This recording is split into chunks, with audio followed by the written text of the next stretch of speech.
Alright, so another day of existing, another day of procrastinating, and now we are currently awaiting people to hop on. It's 7:45 p.m.-ish, 7:44 p.m. PST, and waiting for somebody to hop on. They said about an hour, which would be about 45 minutes from now, in order to play some of Tom Clancy's Rainbow Six Siege. So, in the meantime, I figured I would go over this build since I've been doing some adaptations for it. Admittedly, there have been some builds that I have already touched on and touched up off of stream, and I figure why not try and at least have some record of this stuff. Let's see if I can get the thing to play nice.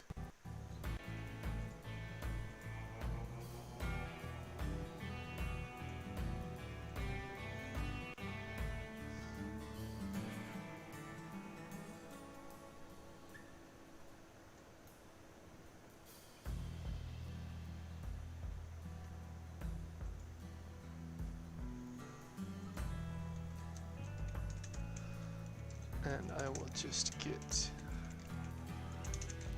the timestamps down while I'm doing this, just to make my life hopefully a little bit easier. So, as far as this build specifically, the purpose of it, I've talked about it a couple of times on Reddit, but basically it is designed to be a catch and punish build, which is basically the description of the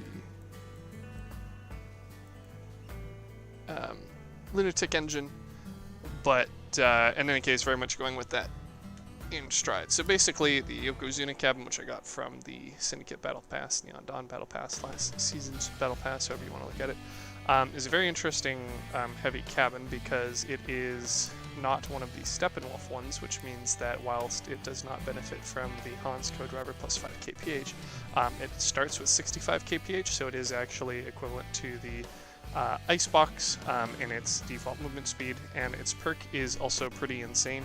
So the fastest heavy cabin currently is 70 kph, which is the Echo cabin, with pretty much everything else other than the Machinist tying with 65 due to either they're starting at 65 or 60 with the 5 kph from the Hans co-driver. So interesting thing about the Echo, which I spoke about the other day, is that you can of course put a cheetah engine on it, and beforehand that was kind of not the best use of it, since you would have a reload speed buffing cabin, and you generally want to have a reload speed buffing engine, which would generally be the Oppressor, which would let you go like, I think like 80-ish kph with the build, maybe 90-ish. But in any case, really fast. Actually, I guess I can test real quick here.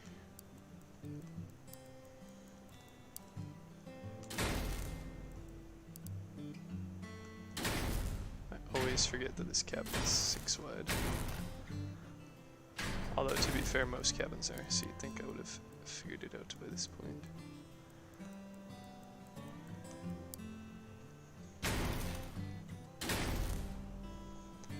Right, so we have 70 kph by default if you do something like I had on the autoloader and don't really do anything fancy and just slap on the hot red because you just want some mass. You can go up to 79, 80 kph real quick, which means that you could use the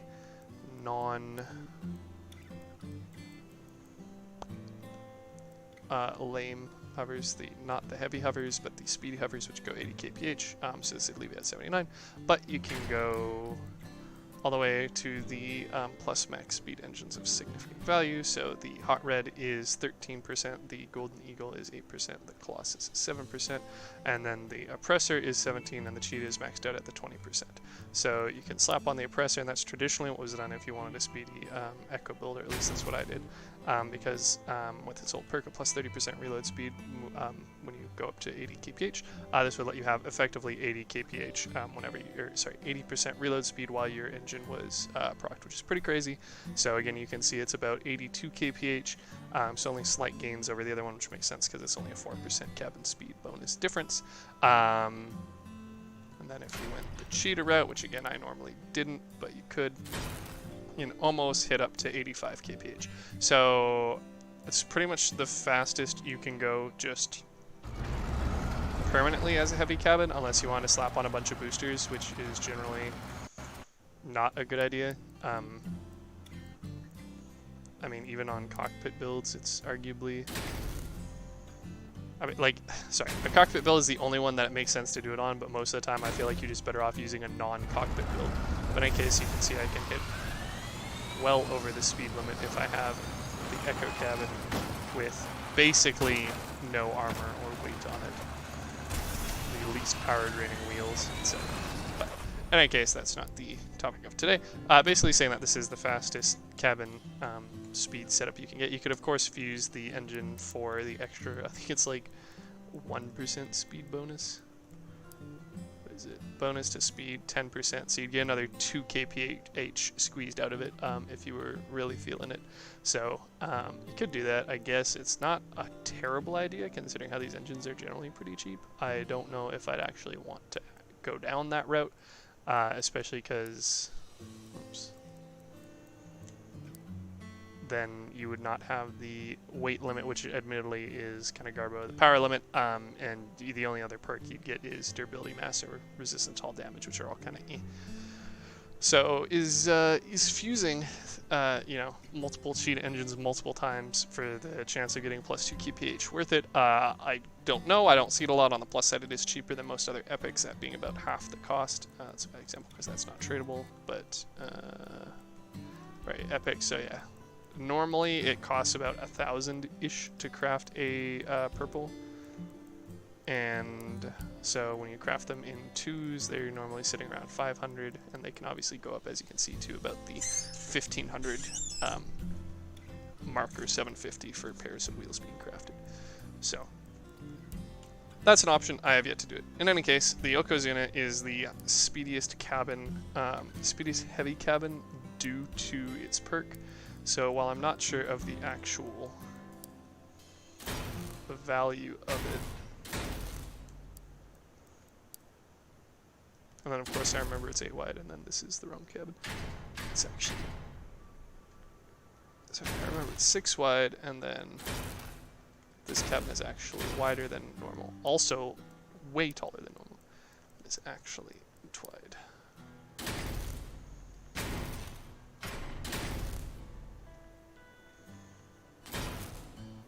Also, while we're on the topic of the Yokozuna's size, fun fact, just like how the Jawbreaker cabin basically is the smaller version of the Humpback cabin, which is basically the smaller version of the Cohort cabin. So you can see rather similar, especially with their fender guards, their integral fenders, whatever you'd call them. For the main heavy line of cabins, the Yokozuna is a upgraded trucker. Like literally the exact same footprint for size. I think it's what, 7 by 8.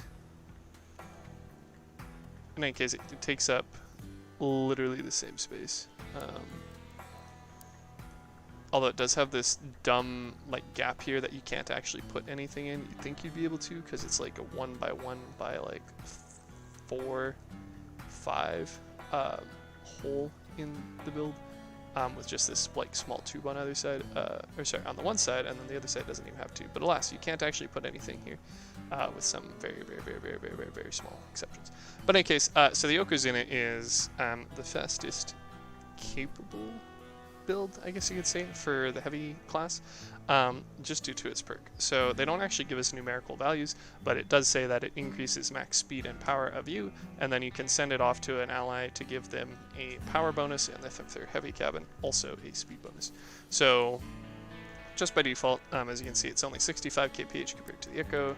We can slap on the Cheetah, the fastest engine on it, and go 78 kph, which again is slower than the 84s of the 84 kph of the Echo, but then when we proc our perk, we can actually go all the way up to, I believe the number's 90. I want to say? Looks to be that. 94 kph. Obviously, it's much harder to accelerate to this value when you have a lot of weight on the build. But in any case, yeah, you can get quite up there in speed. Although it is, again, only temporary, just like how the Echo can get ridiculous reload speed for a short period of time, the Yokozuna can have ridiculous movement speed and power for a short period of time. So that was basically the focus of, of this build, the Dreadnought, from the get-go. So I did originally have a, I'm not going to call it like the best wedge in the game or anything, but basically a hyper wedge, which is the largest wedge that I could feasibly make that wouldn't offset the mass of the vehicle too much or require too much power score or mass to effectively just be like a wedge rather than as a wedge on top part of a build. So originally I did that with the icebox cabin. And then I slapped on some tacklers, and now that we have the Yokozuna cabin, which is a much bigger, heavier mass build, as well as being faster, I figured it worked on this.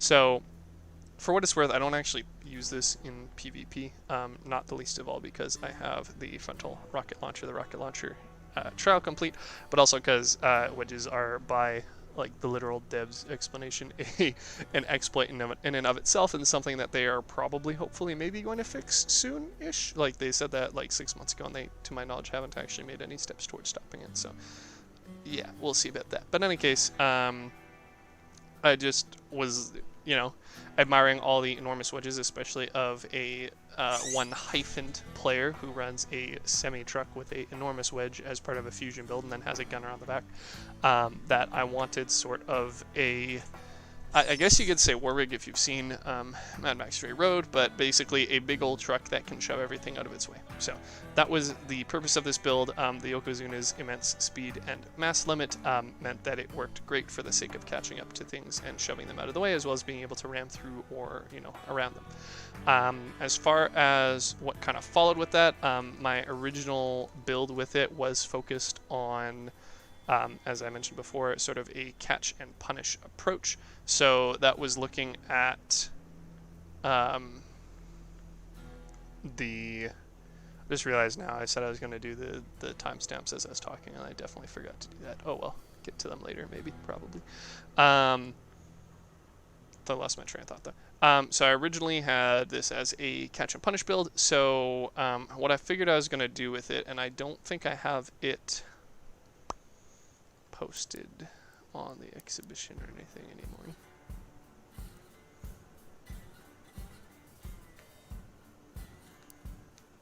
Afraid not. But basically what I originally had was the concept of having something that would be able to sort of even the ground between the Yokozuna's 90-ish kph max speed limit and the obvious 120 kph speed limit of other vehicles. So the best way to do that is with the electricity weapons.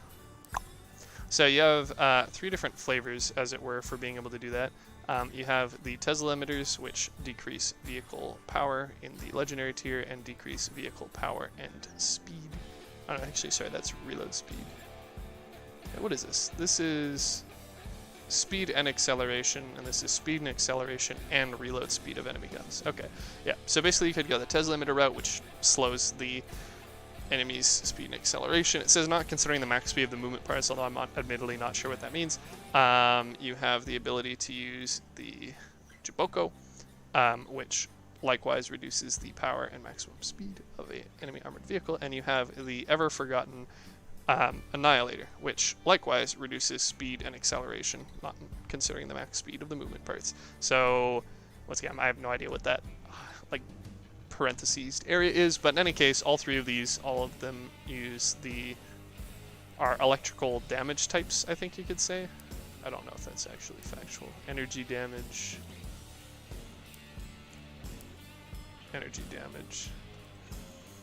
Probably shocker. Energy damage, yeah. But to be fair, I think anything in the energy weapon category is also energy damage, yeah.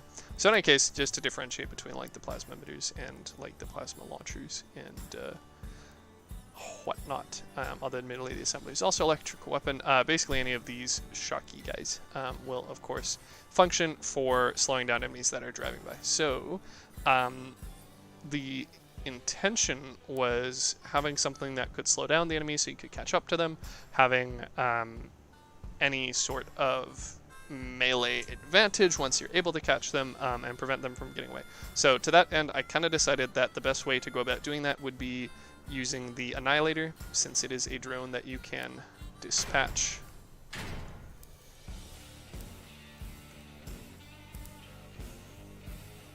on enemies a fair distance away. You aren't only limited to whatever is within arm's reach like the Tesla gun is. You'd be able to, in theory, let's see if I can spawn that ability. Such a shame that you can't actually spawn enemy vehicles moving around like the like teammates that will ambiently spawn, but as soon as I destroy them, they go. So in any case, if there's a bot that was moving away from me, I would be able to zap them, slow them down, hopefully catch up to them. And then, as you can probably tell with the implementation of the Skinner on the build, use the Skinner to keep them near me, keep them stuck, and then use some sort of weapon to finish them off. So what I decided is, since I was using these electrical debuffing weapons, which are considered a vehicle debuff, the Harvester melee weapon is going to be able to apply its 135% additional damage to it. So on top of that, it is also crazy good at killing things in CQC, and doesn't really require an entire build of stuff around it in order to be effective. So the sort of solution that I landed on was kind of pulling a jack of all trades, where in my eyes it would make sense to have a, I'll just get rid of these components just for the sake of mocking it up.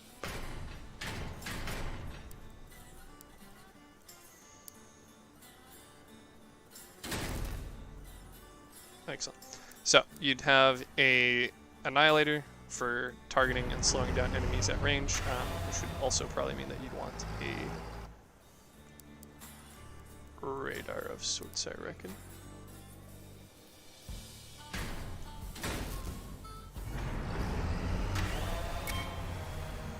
So anything within the, 100-ish meters that the Annihilator can lock onto would be slowed down while it's attempting to escape. And then you'd be able to loop it. Well, I guess there's more steps to it than that. But in any case, you'd have your Annihilator to slow down enemies at range. You'd have your Tesla gun, Tesla emitter, to be able to slow them basically once they got within range of you. And then, of course, once the Annihilator expires or gets destroyed or whatnot, then you still have the Tesla emitter in order to keep them slowed down and nearby you, and then keeping the debuff on them in order to get the bonus damage from the Harvester. Now, that being said, of course, I did open it talking about the wedge, and naturally it's kind of difficult to use the wedge in the case of a Harvester, so I don't currently have one active. I do have a one-day one, and I did at one point actually own a Harvester, but I sold it, and I have not ended up picking up another one, so very unfortunate for me. For the sake of showcasing this build, likewise with the Tesla gun, because I completed the trials and we're like, I don't really need this. But for the sake of showing the sort of history, it's somewhat difficult. So, and even crafting these is what, 1, 2, 3, 4, 5, 6, 7. Yeah, they're about like 7,000. So if I picked one up, it would be expensive. But hey, who knows? Maybe the price will bottom out again and they'll drop down to 4,000 for some reason. It's weird too, because there's 23 buy orders, but the 6th highest is for 3,500. So I feel like there's some shenanigans where people are putting in a shit ton of buy orders at very, very, very, very low values, like 2 cents or whatever, just to make this number buy orders significantly larger than the sell orders and convince people that they should raise their price because there's a lot of demand. But obviously there's only one actually buying it for over 6,000, and it costs 7,000-ish to make. So yeah, prices will probably fall back down if and when people realize this, and or there's more stock involved, and or there's some sort of crafting cheapness thing that goes on that makes there more supply. And in that case, I definitely pick it up again, just because it's certainly fun, especially against bots. So in any case, I don't have a Harvester. but suffice to say, it is rather difficult to use in a wedge build, so it kind of comes to the same problem as the Tusk and Cerberus cabin, or rather, I guess, the Goblin weapon or Gremlin weapon, the frontal shotguns with melee components on them.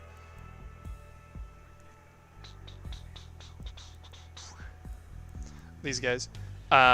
Plus the Cerberus head, which is how I was originally trying to get the melee weapon challenge done, as well as at the time, Scion shotgun challenge.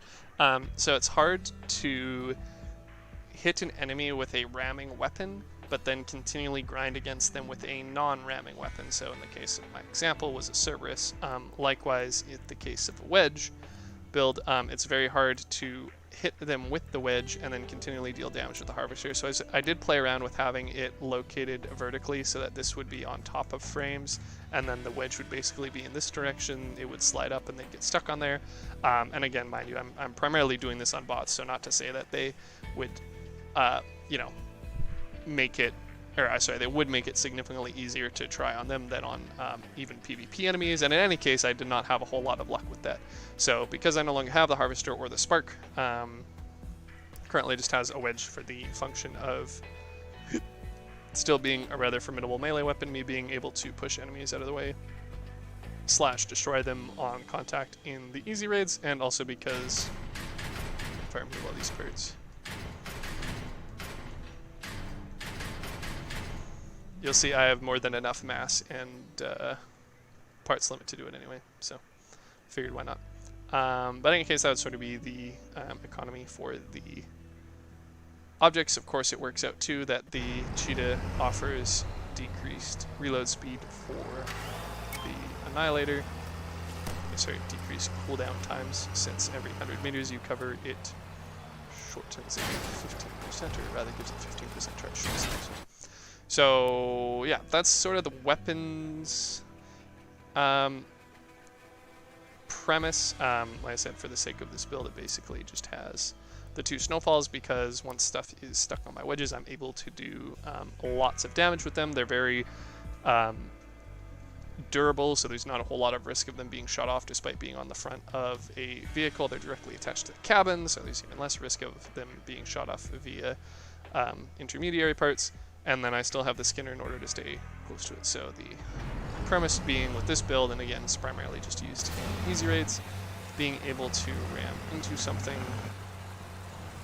being able to attack something for a lot of damage at range, and then ram into them, hold on to them, and then as needed, destroy them with the snowfalls. And the snowfalls perk is that you take less damage from the rocket launcher projectiles. On your own vehicle, that is. And I presume it's only specifically for the snowfall, which is to say the snowfall just has reduced, I guess you could say friendly fire damage or self-damage as a perk. I don't think it applies to all other projectiles that you'd still have on your build. But in any case, yeah, it works for the sake of being extremely tanky, doing quite a bit of damage, being very CQC focused, and me not really having a whole lot of concern of it blowing myself or the wedge up once I grapple onto somebody. So that's the current weapons package, and then on the inside, buried behind a lot of armor, we have the flywheel to increase the reload speed of these snowfalls. We have the ammo box for them, naturally. We have a Chameleon Mark II cloak, because why not? I have an extra energy point and it fits in the back quite nicely. And then I have the oppressor engine. So although it is slightly slower than the Cheetah engine with its 20% speed boost on the ladder and 17% on here, it does have a slight increased power percent. So rather than 25% power, it has 30% power. I had the additional mass available for fitting this in. I had the additional space for fitting it in. And I'm also, as you may or may not have noticed, using the Omni wheels. So this limits me to, as you may have seen or recalled earlier, I went up to about 94 kph with the Yokozuna with the Cheetah. And with the Omni wheels, I'm limited to 90 kph. So I don't need anything faster than the oppressor to hit that 90 kph anyway. So for instance, if I just do this,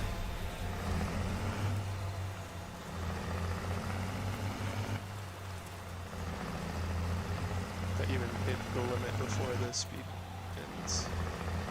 Yeah, so I don't I don't need to go faster than that. Having the cheetah engine just means that I'd have less power. So figured for the sake of, again, me having all the ability to handle the deficits of the oppressor and getting the bonus of the additional power and not needing the additional speed, I just went with the oppressor compared to the cheetah. Although I could still very easily just swap them out. I would actually save a little bit on mass. But then again, I wouldn't be able to go faster than 90 kph with the boost, although I would be able to go slightly faster, 78 kph before the boost, as opposed to 76 of the oppressor. So as for the reason why I ended up with the Omni wheels, so kind of low-hanging fruit for the sake of the Yokozuna, like I said, goes to about 90-ish kph with the buff, and the Omnis are also a Syndicate release item. I guess a better way to represent that would be doing this. So the Omni was released in the same battle pass as the Yokozuna. I don't want to say they quote-unquote belong together, but they certainly make sense, just as much as the Camber wheels with their increased drifting makes sense for using with the Janabi cabin, which deals increased damage with drifting. So this just kind of makes sense in general. They even did it on their build, although admittedly they also used the Omni wheels with the Janabi and the Kaiju, which doesn't make a whole lot of sense in my eyes. But in any case, got options. So I think it's also notable, I guess, that if you didn't even want to go the Annihilator route, you could also use the Jaboko, as I had mentioned earlier, because that does also deal electricity damage. And it does have, in theory, significantly further range than the Annihilator, because I can throw it, what is it, 150-ish? Looks like it's even slightly past that. So 175-ish meters, rather than having to hold on to the Annihilator drone, or sorry, rather than having to use the Annihilator drone, which requires me to be within significantly shorter range. So let's see if I set this up. Something like this. Excellent. Still allows me to use my ability. So for instance, I can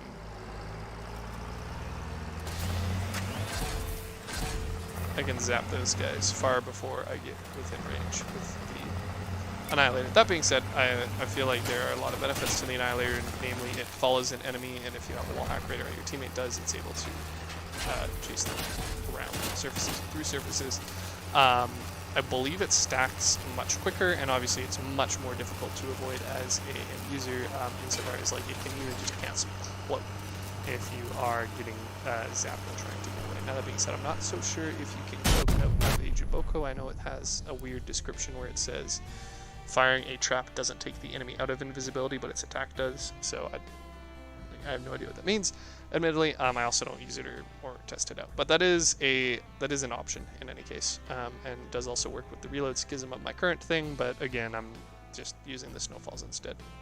I definitely don't have the energy to use the Jaboko and 2 snowfalls, and I feel like the Skinner, for being able to trap the enemy nearby, is significantly more useful.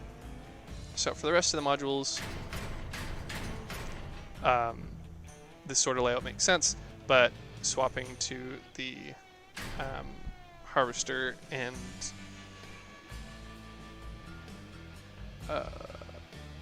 Annihilator / Jaboko and the Spark, you'd have to get rid of the Chameleon, you'd have to get rid of the reload module, although admittedly that doesn't do you any good.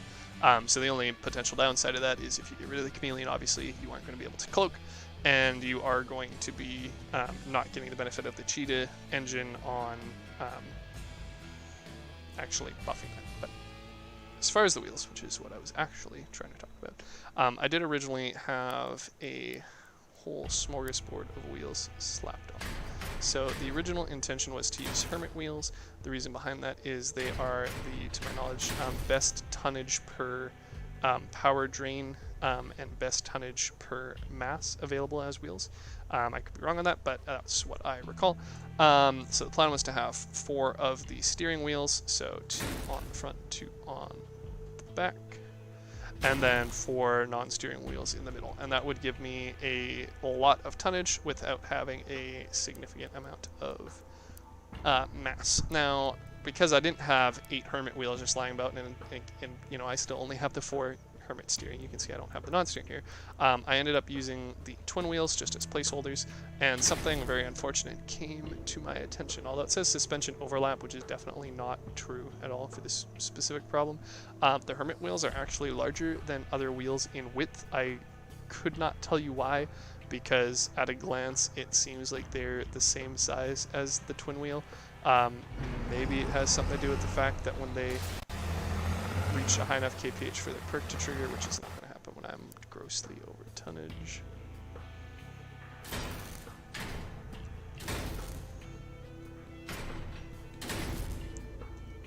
Good enough. So if you hit high enough speed, then they do open up. As you can see, the plating in the center, the hubcap, whatever, spreads out. That being said, it still doesn't go past the outer radius of the wheel, and it barely extends it, like, depth-wise for when you turn. So I have no idea the reason behind that, but in any case, the Hermit wheel is larger, so it actually needs additional space between other objects. It's interesting to note that this frame here is fine for reasons I'm not entirely sure of, but in any case, you can't have additional wheels directly adjacent to it. So for instance, if I set down a set of frames and I set a twin wheel down, you are able to have a twin wheel right beside each other. And this is actually interesting because it means that as a result of them being enormous and rather deep, when you turn, they will actually partially collide through each other if you use steering wheels, which I don't have any slept on right now. One sec.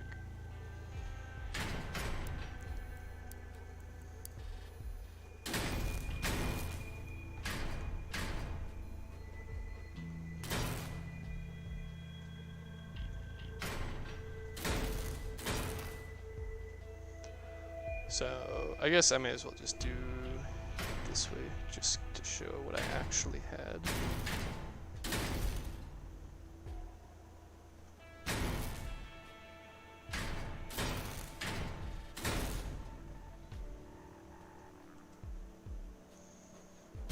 And of course I have these like panels underneath that are kind of wheel well-esque. But due to the nature of the Apollo engine being a 6x6 approximately size, you can't actually put the wheel well, these parts here. You can see that it, actually would overlap. So I just covered that up with the hell pipes, which I absolutely love as decor. They fit, they work, they're the same width. I don't think they break up the shape too much, and it does kind of mask the fact that it is, blocking an Apollo engine since it gives off the particle effects. But in any case, this is what I was running for a stint, was the, that's right, fun, was the bunch of twin wheels, and then the Hermits with the plans to eventually replace the twin wheels. But as far as the overlapping, you can see it like that. The wheel collides into the steering wheel collides into the non-steering when, or at least the mesh overlaps. And if you happen to be using like wheels in the middle of a build, it would be a lot more obvious. So for instance,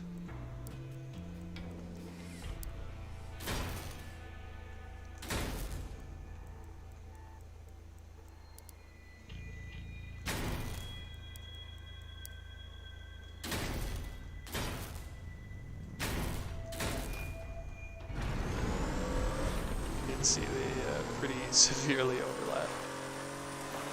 So that's that. There you go. There's a fun fact you may not have known about the twin wheel engine. But annoyingly, like I said, the Yokozuna does not share that capability. So it has, or sorry, the Hermits do not share that capability. So whenever you have multiple of them in a row, you actually need to have a space between them. You can't have them directly adjacent. So it's interesting though, because you can actually have a frame piece in between. So in theory, if you're so interested, you could have some sort of like frame guard, or you could even armor around them afterwards if you were so desiring. You might even be able to put one of these on. Guess not. But in any case, you could put some sort of buffer on the outside. I didn't end up doing this because, as you can probably tell with the build, I didn't end up going with the Hermit wheels. And this would take a lot of parts when this build is already nearly at its part limit. So did not go that route. Indeed, with the Hermit wheels by having the spaced armor, or the frame armor, and again, it just kind of ruined my entire plan for having all Hermit wheels. So unless I significantly lengthened the build and or got rid of the hull pipes, I'm just going to be using these frames as spacing example, not that you actually need to have them in here. But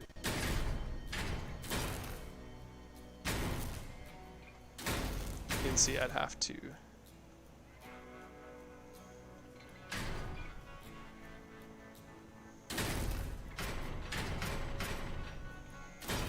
extend the build a bit because I need all that space. So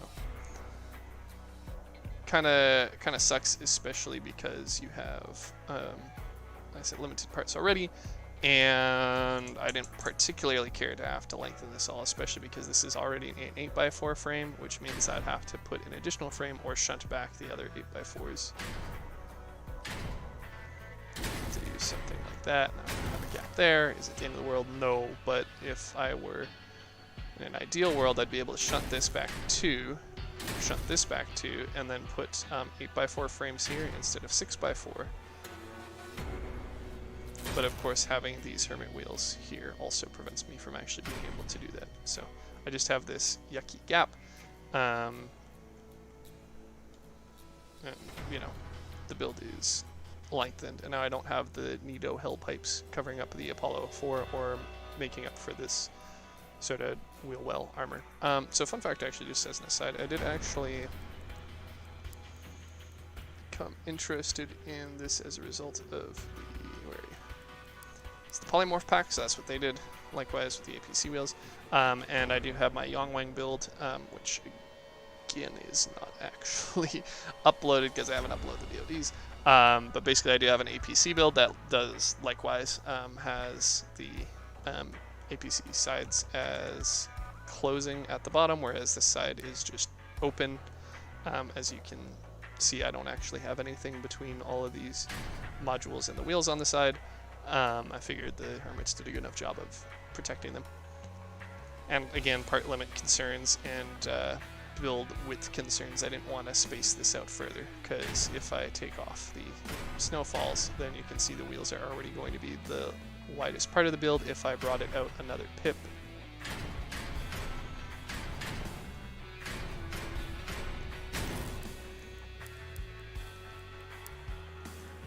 starting to get into the territory of where they might get knocked off just by hitting something at a wonky angle, and of course I don't want to lose wheels as much as I can help it, especially when I need everyone for the tonnage of the build.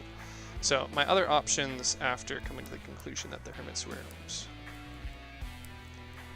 probably not going to work out for me, are going to be other 90 kph wheels, or for instance I could just use in theory just all twin wheels. So the reason I stayed away from that is likewise removing those hell pipes, and additionally the absolutely terrible mass efficiency that these have in comparison. Actually, I guess I wouldn't need to get rid of the hell pipes, would I?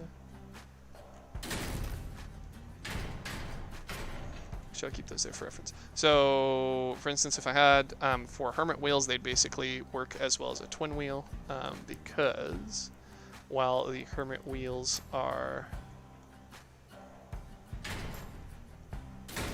only giving 850 tonnage as opposed to 900 for their steering version, they are almost half the power and the same durability, and they have their perk which gives them additional durability. And the reason why I'm not worried for the sake of the tonnage is because the wheel's also about 1/3 the mass of the twin wheels. So I could get away with having a little bit less tonnage on the steerings than using the regular Hermit non-steerings in place of the twin wheels, basically without issue, and with a significantly lower energy cost. And that's also kind of what's caused me to stay away from these twin wheels in general, even as a replacement for the Hermits, or even as you saw earlier where I had the example image where I had the 2 Hermits on the front and then the 3 twin wheels on the back, is pretty much just because of the massive power drain. So these things take up pretty much twice as much as the Hermits. Although admittedly the Hermit is again an epic wheel and I think one of the best like tonnage and mass, or sorry, power and durability per, no, tonnage and durability per mass and power. So they're just really, really, really good wheels. And honestly, I feel like they'd probably be better off as the light wheel than the medium wheel, but whatever. In any case, yeah, this just basically is rather slow. So even if I compare it to the Omnis, you can see that the power bar when I'm not over mass is about at the first zero of the 22,000 mass limit, whereas this one is at about the slash. So I'm taking like a 1/3-ish, 1/4-ish power deficit for really no benefit, especially because again these have significantly lower durabilities. So I just decided to stick with the Omnis because of the ability to have reduced power drain, being able to move them in any direction and still being rather beefy. Now my alternative option would have been using small tracks. Oops.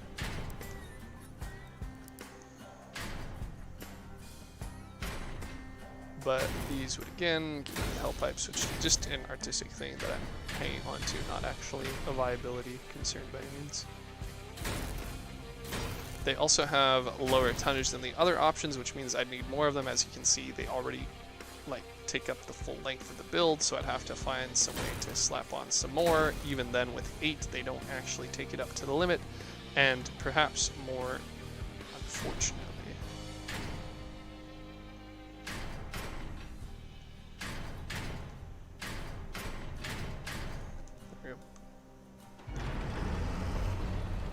due to them being small tracks, they have very sharp turning radius, but as a result, it's actually too sharp when you get up to speed. It is very tippy, especially when you consider the fact that, you know, we can actually go significantly faster than that 70-some that we were already tipping at. So when you try and go almost 90, unless you feel like Tokyo drifting everywhere, it's just a bad time.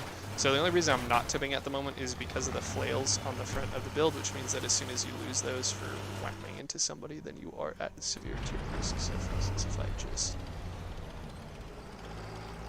knock these off as best I can.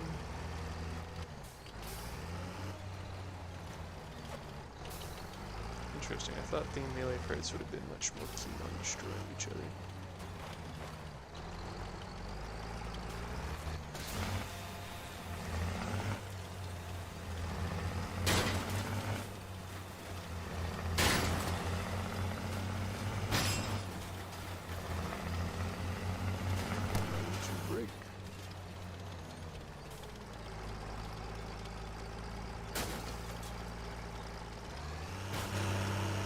I guess I could just make this a lot easier on myself. Oops. Just do that. So if I get rid of those, I start wiggling, it's like a severe tip risk almost immediately. So not the route I wanted to go either.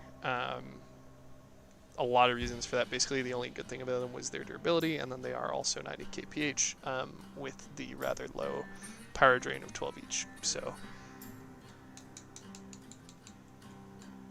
I settled on Omnis. They still have the 90 kph limit. I can move back, forward, and in the side directions relatively quickly. They aren't at as much of a tip risk. It is still a factor, especially because these things are good at turning ridiculously sharp, but isn't nearly as bad as the tracks, and is still manageable. It isn't significantly worse than the wheels. So, and again, the benefit of this is it does take less parts, so I'm actually at 79 out of 80 right now. And the build isn't even what I would consider in a final stage. It's kind of like the best of what it's going to be currently. But the Omnis, I think, are probably the best semi-temporary solution. So, like I said, I can hit up to 90 with the presser pretty easily. I don't actually know if I'm losing any mass compared to... So So I don't think I'm losing any top speed compared to the non-speed limited wheels. So I'm going to slap these on and give it a try. As I said, I know the Cheetah goes up to 94 kph on the Yokozuna. Alright, that's fine. Do this, so we are not speed restricted by the wheels, and we try and go to full speed. I'm just gonna let it speed up a bit because these have pretty high power drain. I don't want the entire buff to end before I actually speed up to that top speed.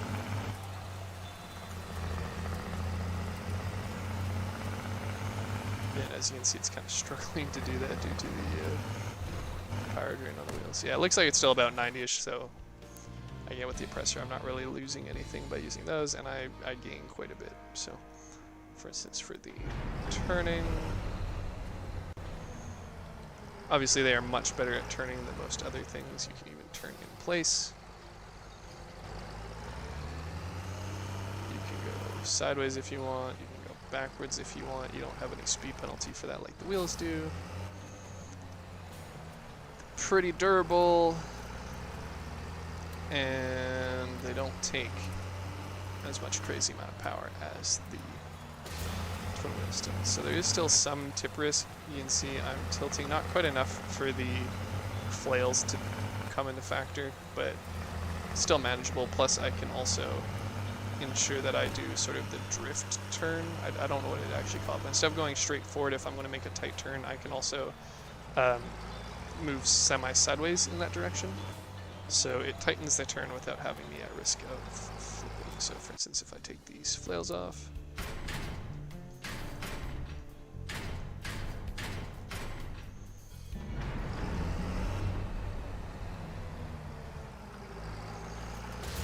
I get up to speed, and I do sharp turns. There is some tipping. Without the flails, it's obviously worse.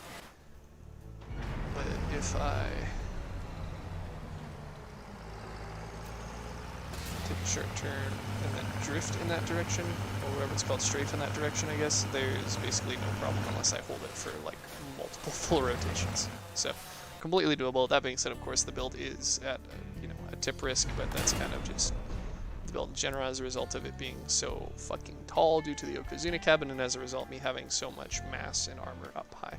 So what I'd like to do, the reason why I said I don't think this build is done even in its current state, is while it's like okay overall, and again I only really use it in raids and especially easy ones because I don't really feel like risking the hard raids for the lulls of using a wedge there.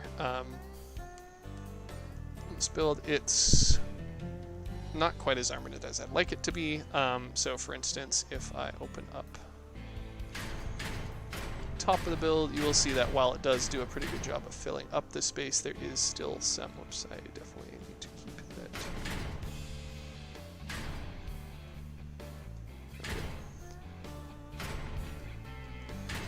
Without the chameleon, it just looks like I have a lot more space than I do. But in case you can see, there's basically still like a, what is this, 9x6 top gap. There's some back here, and then there's obviously still some side panels here. So since I'm at the part limit, I can't actually fit anything else in, but in theory, if I wanted to, I could put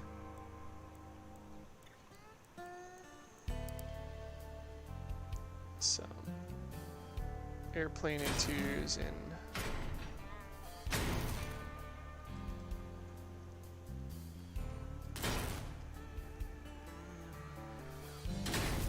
Which are nice because they're the only 7x4x1s in the game. And then I could fill this backspace with some more hard modules. So obviously that works, and then I just put the roof on, but this is already overmassed without the roof pieces, and obviously there's still the part limit to consider. So I would like to fill up that space a little bit more. I mean, at that point it'd basically be done. It's pretty much cram-packed at that point. Like you wouldn't really be able to fit a whole lot else. And of course, again, if I do end up going to the harvesters / annihilators / you know, whatever. Combo, then most of this back area is cleared out just by nature of the cheetah being smaller than the oppressor and the Chameleon Mark II being removed, as well as the expanded ammo pack and the flywheel. So really the only modules back here is going to be the generator, the engine, fuel tanks if I use it in PvP, and then might have the Annihilator stuck somewhere on the roof, or maybe I will flip the cheetah vertically and slap the Annihilator on there, and then, you know, go from there, whatever. But in any case, this would be a lot more hollow in the back if I did go the other route. So I feel like this fills it pretty okay otherwise. And I don't even honestly know what the solution would be to, like the realistic solution would be to quote unquote get it to the stage where I could slap on more stuff. Like if I had a 7th Omni wheel, which I don't, then I'd be able to hit the max mass, but I would be at the parts limit, so it would be difficult for me to fit in those other 5 parts even if I had the mass for them. And I don't really know what else I'd want to take away. Like I'm already using pretty much the least amount of weapons possible, which is 3, well 2 technically, and then a bunch of points on utility. I could strip off decor at that point, but I don't like doing that for the sake of getting factions leveled. But I mean, that might be the only realistic option. If I have the mass for it, not the parts, then just getting rid of those small guys, because I do have, for instance, the flares and the banner, and those are all easy choices for things to get rid of in order to add other parts, likewise with the exhaust module or the hell pipes, although of course I'm certainly a fan of those. But pretty much everything else on this build is armor, and I can't exactly afford to get rid of armor if I'm trying to beef it up. Just replacing some armor with more armor isn't really the solution, especially because I do tend to use the largest parts available to me, which means that like it's not even like I could simplify this down into like less armor parts in order to slap on more parts elsewhere. So like even the frames are just 2 8x4s here, and then the 4 needed for the front here.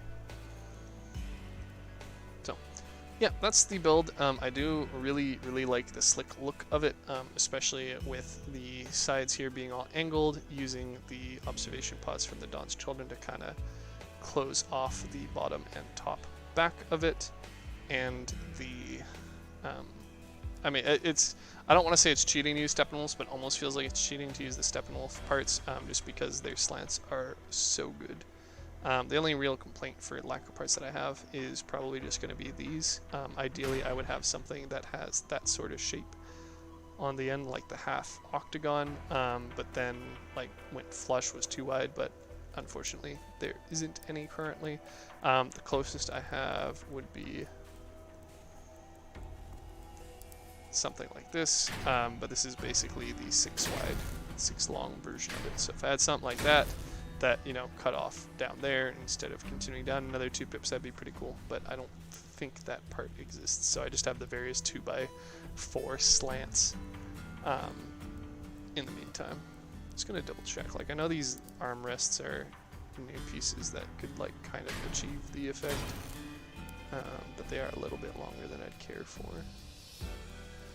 And there aren't any 2 wide 3 slants, so I'd have to use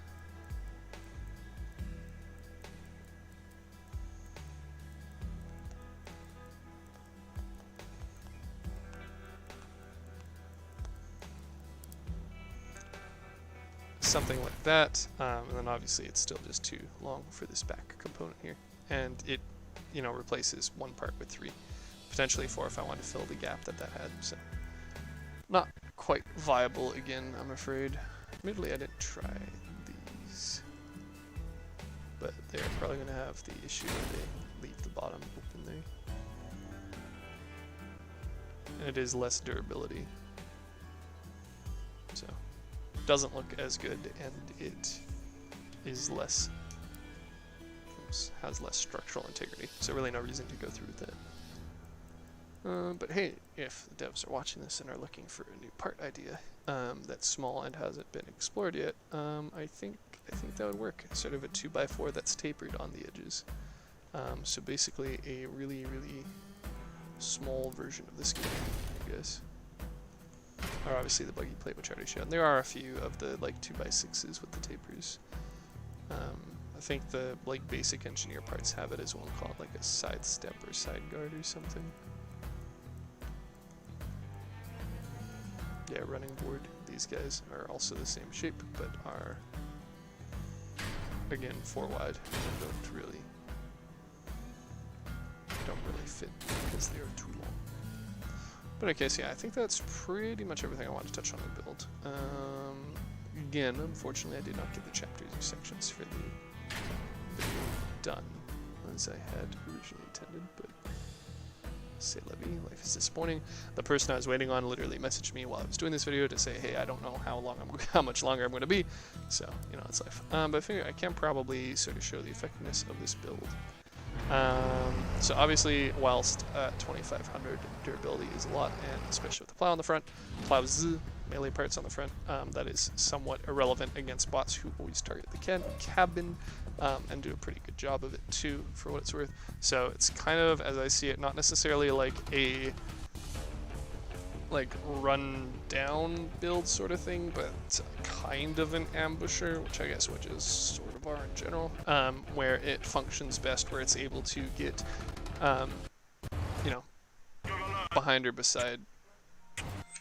Wow, the console companion is having issues keeping up with this gameplay. So,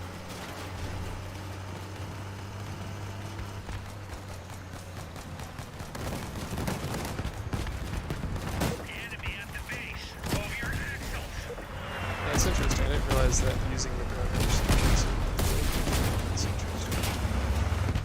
But basically, once I'm able to sort of sense a grounded enemy, I can normally launch them without much risk of damaging myself, other than when they have significantly capacity, which is a funny, unique problem. This was not a good one. I have to say I picked my target rather poorly here. So, find ourselves another one. And one where I don't attempt to wedge a super heavy tank build on a angled surface.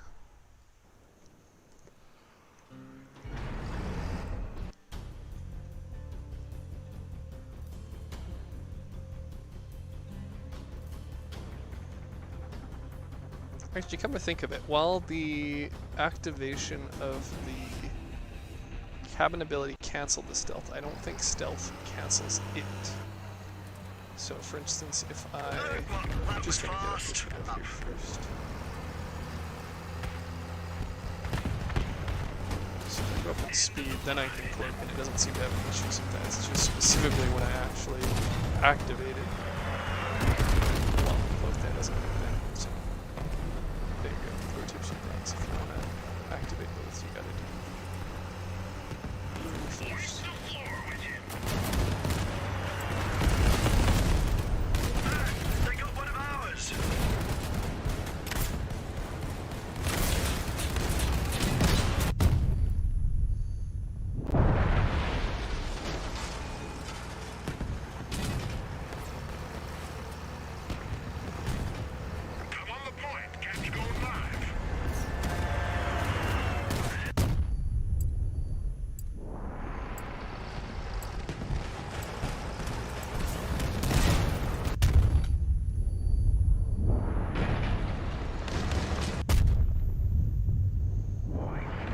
So I'm going to scanner at this point.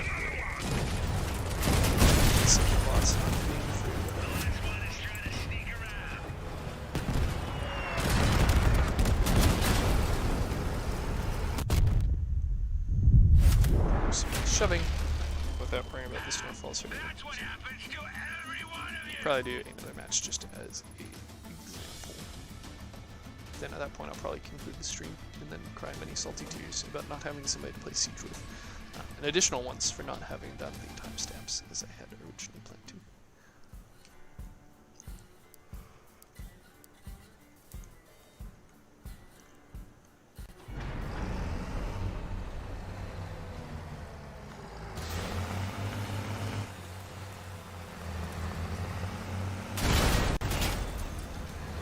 Basically, this is the entire thing. So look at how well it works when he doesn't fight back. Huzzah. Crazy how it do be like that.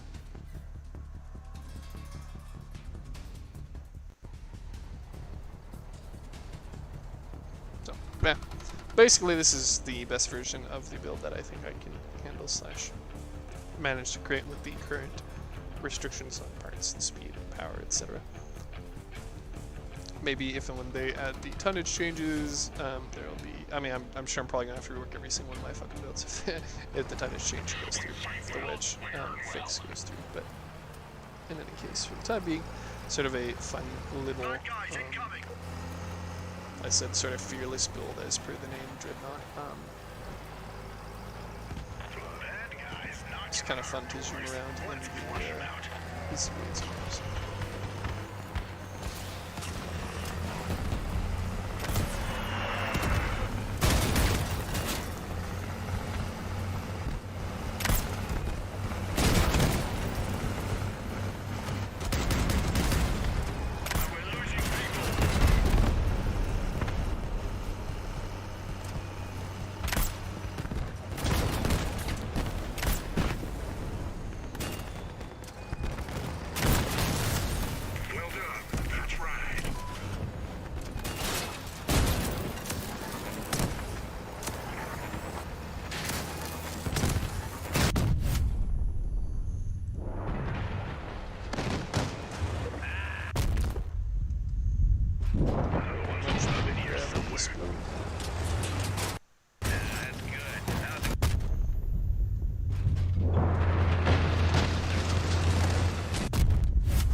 Exemplary of the power of the build methinks.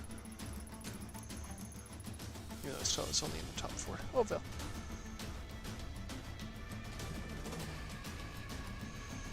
So hopefully that was somewhat entertaining. Yeah.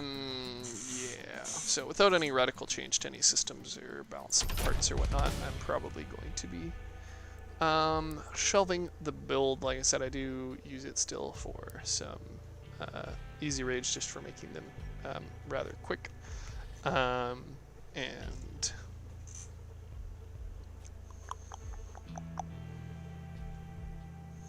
yeah, so I'm probably not going to throw it up on the exhibition, which is currently just being used for ones that I don't have any current use for, or that I don't plan on touching further in the future. Although I do need to rework this silo build, admittedly. Well, while I'm waiting, I can probably rework that as well. That seems like a rather simple one.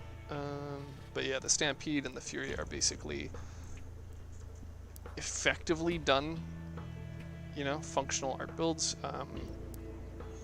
Actually, I need to touch this up as well. Heck. Because Colossus doesn't give reload speed to this guy anymore. Alright, well, I guess we are going to go and make some obsolete builds. Not as obsolete anymore, and just updating them. So that's actually what I'm going to do. I'm going to end the stream. We're going to start another